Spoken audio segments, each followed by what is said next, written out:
BuyBuy Baby. BuyBuy Baby.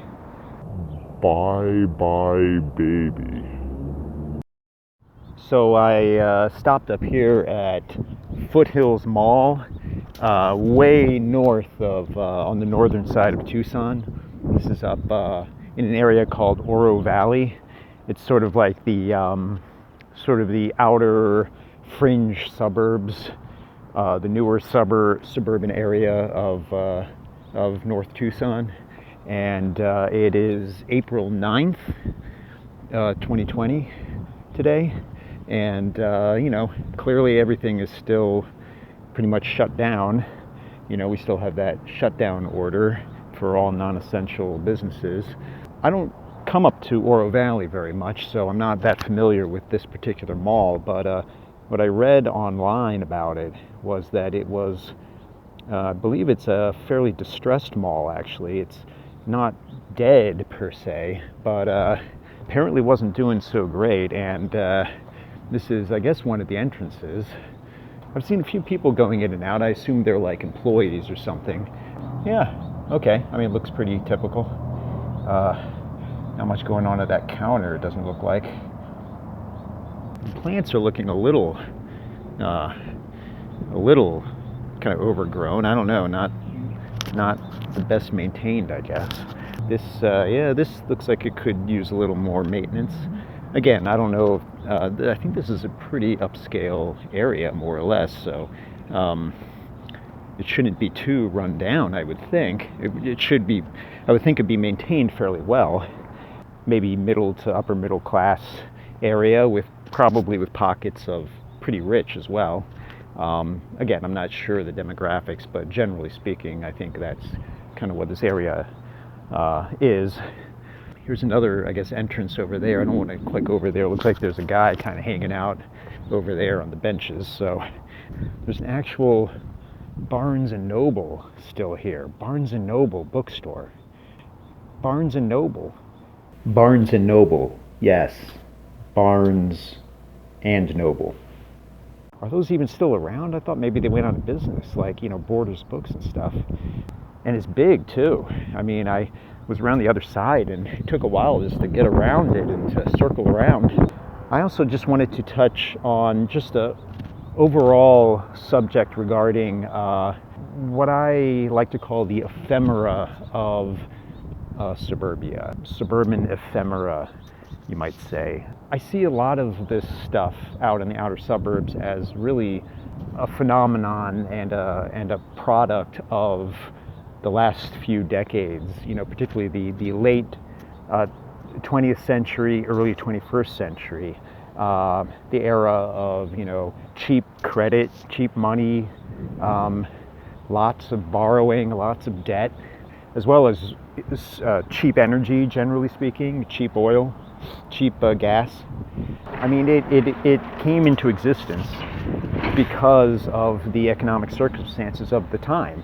And I know a lot of people like to rail against, how terrible it is, the suburban sprawl and all of that, and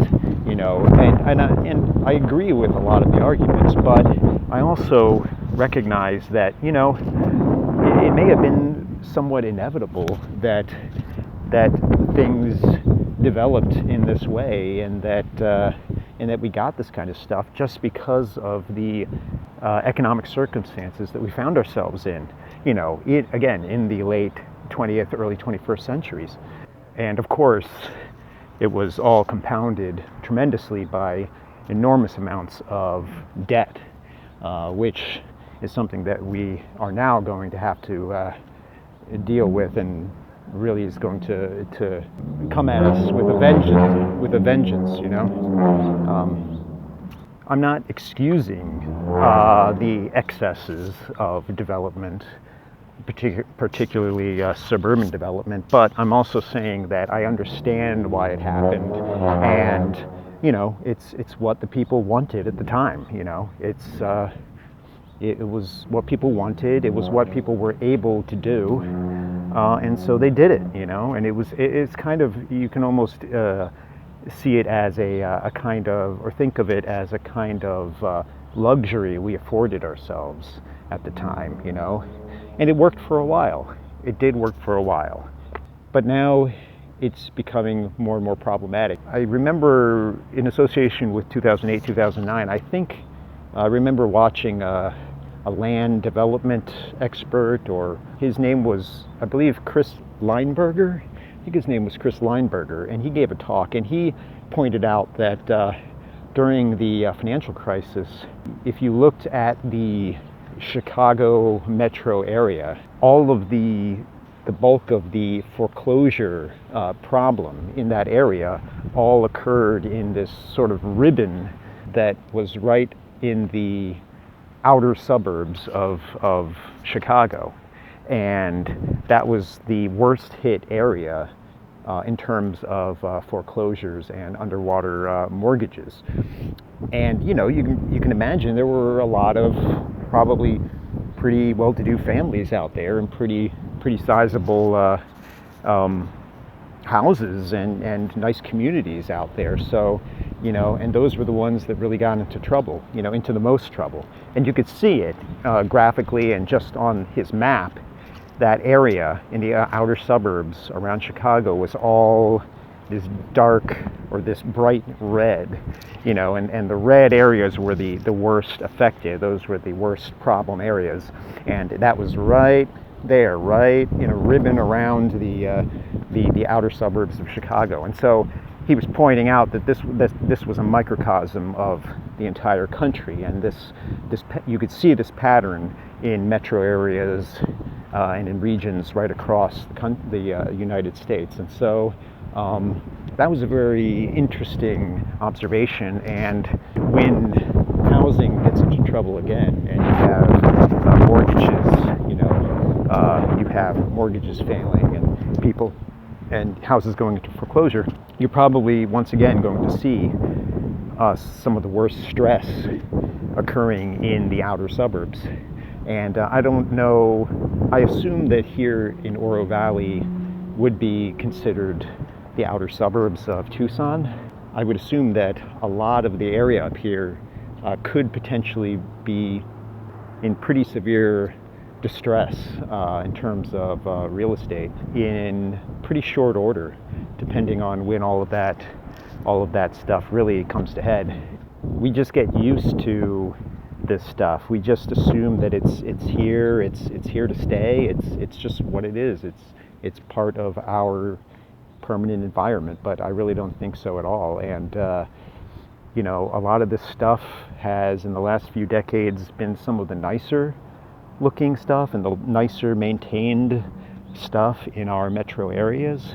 But I would hazard to guess that in the not too distant future, it will begin to be some of the worst looking stuff, worst looking areas, and worst maintained areas, and some of the most abandoned areas as well. You know, you may have entire communities of formerly, you know, middle to upper middle class housing developments, subdivisions, partially, halfway, or mostly emptied out, you know, with tons of defunct houses, you know, all throughout those communities.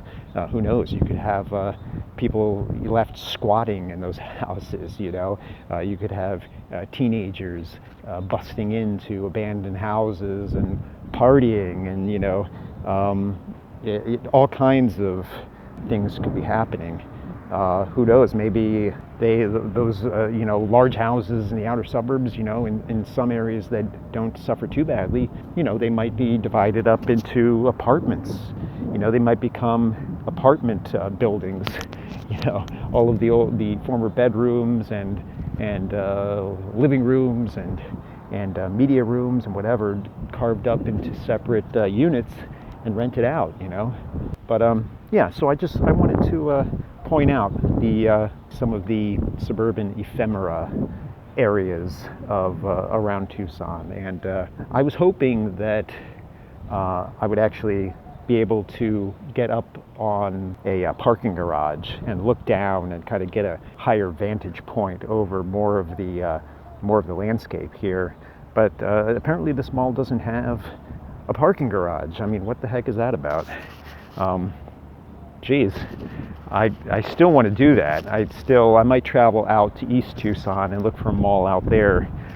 Maybe that will have a parking garage. But yeah, I was a little disappointed that I couldn't do that. That's what I was imagining. So I had to settle for kind of more of a ground view of this. But I did want to point out kind of a weird little thing or store that I saw down here as I was passing by. I don't know if you could see it, but I'll try to zoom in. But it's called BuyBuy Baby. BuyBuy Baby.